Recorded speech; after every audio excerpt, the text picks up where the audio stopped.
नमस्कार दोस्तों।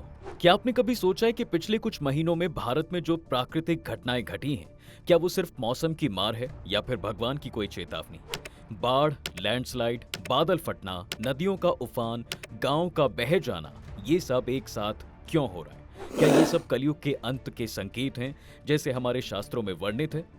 आइए, आज के इस वीडियो में हम जानेंगे हाल ही की घटनाओं का सच और इन्हें समझेंगे हमारे धर्म, भविष्य और प्रकृति की चेतावनियों से। सबसे पहले जानते हैं भारत में अभी कहां-कहां पर प्राकृतिक आपदाएं कहर मचा रही हैं। हाल ही में जम्मू कश्मीर में माता वैष्णो देवी के दर्शन करने गए श्रद्धालुओं के साथ दुखद घटना हो गई। बीते 26 अगस्त 2025 को दोपहर में अर्धकुंवारी के पास, जो कि कटरा से लगभग 12 किलोमीटर ऊपर माता वैष्णो देवी यात्रा मार्ग पर स्थित है, वहां एक बड़ा लैंडस्लाइड हुआ। भारी बारिश के चलते पहाड़ी ढलान से बड़े पत्थर, मलबा और मिट्टी नीचे गिर गए।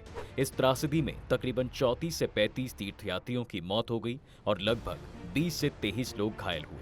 कई ट्रेनों को रद्द कर दिया गया। इससे यात्रा भी कुछ दिनों तक स्थगित रही। इसके अलावा उत्तर प्रदेश में बाढ़ से पूरे 43 जिले प्रभावित हैं।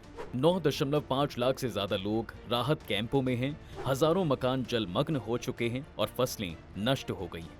दूसरी तरफ पवित्र देवभूमि कहे जाने वाले उत्तराखंड में बादल फटने से रुद्रप्रयाग, बागेश्वर, टिहरी में कई गांव तबाह हो चुके हैं। कई घर नदी में समा गए हैं। भारी बारिश से अंबाला में बाढ़ की स्थिति बनी हुई है। सैकड़ों लोगों को अपना घर छोड़ने पर मजबूर होना पड़ रहा है। यमुना नदी उफान पर है। वो यमुना नदी जिन्हें यमदेव की बहन कहा जाता है, जिसके जल को लगातार पॉल्यूट कर हमने जहरीला बना दिया। आज वही नदी का जल स्तर हमारे लिए खतरे के निशान से ऊपर है। इसके अलावा हिमाचल प्रदेश में तबाही का मंजर देखने को मिला है। भारी बारिश और भूस्खलन से 10 से ज्यादा सड़कें बह गईं। पूरा देश आज कहीं ना कहीं प्राकृतिक संकटों में घिरा हुआ है। क्या ये सब महज एक प्राकृतिक आपदा है या कलयुग के अंत का संकेत? जाहिर है कि ये सब हमारे कर्मों का फल ही है। श्री कृष्ण कहते हैं कि हर जीव कर्म और उस फल के चक्र से बंधा है।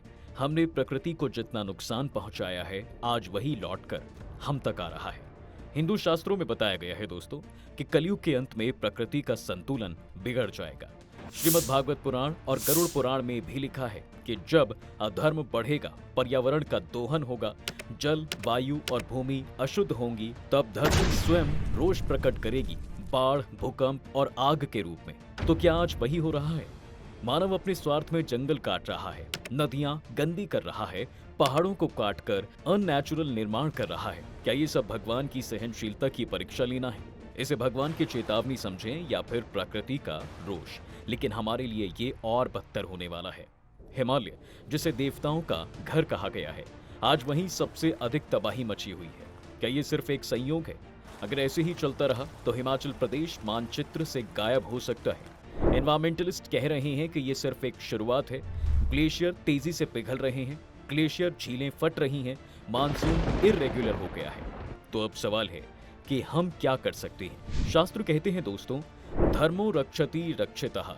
जो धर्म की रक्षा करता है, धर्म उसकी रक्षा करता है। इसलिए प्रकृति की रक्षा करना हमारा धर्म है। नदियों को माँ मानना सिर्फ किताबों में नहीं, व्यवहार में होना चाहिए।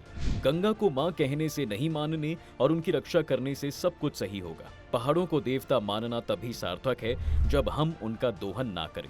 हमें चाहिए कि हम पर्यावरण का सम्मान करें, विकास को बैलेंस रखें, विकास के नाम पर प्रकृति को नुकसान ना पहुंचाएं और खुद से सवाल करें कि क्या हम भगवान की इस पृथ्वी के योग्य हैं? क्या हम इसके लिए कुछ कर रहे हैं? दोस्तों, प्रकृति की हर आपदा एक चेतावनी है कि अभी भी समय है जागने का, समझने का, बदलाव लाने का। अगर अब भी ना बदले तो शायद आने वाला समय और भी घातक होगा। तो ये थी आज की वीडियो। अगर आपको ये वीडियो अच्छी लगी है तो इसे लाइक और शेयर जरूर करें। साथ ही आप इस विषय पर क्या सोचते हैं, कमेंट करके अपनी राय हमें जरूर बताएं।